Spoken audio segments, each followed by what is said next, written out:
Angkatan bersenjata Rusia menggunakan senjata mematikan dalam menggempur posisi pasukan Ukraina di Novoselovskoye LPR.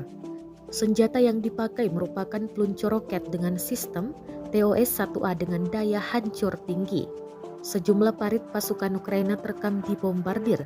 Rekamannya ramai beredar di Telegram pada Kamis 19 Januari 2023. Dalam narasi unggahan disebutkan TOS-1A membakar lubang pasukan Ukraina di reruntuhan Novoselovskoye LPR. Ledakan demi ledakan tampak jelas dalam rekaman drone Rusia. Rekamannya pun menuai berbagai komentar dari warganet. Dan diketahui rudal termobarik juga dikenal sebagai bom vakum. Penggunaannya membutuhkan pasokan oksigen yang cukup.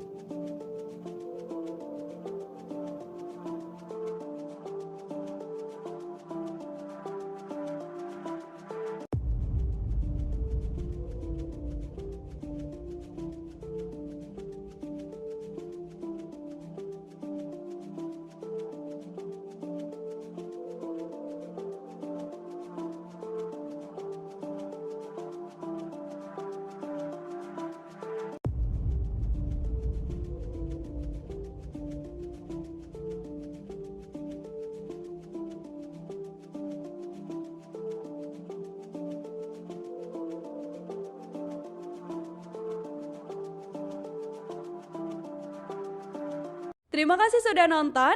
Jangan lupa like, subscribe, dan share ya.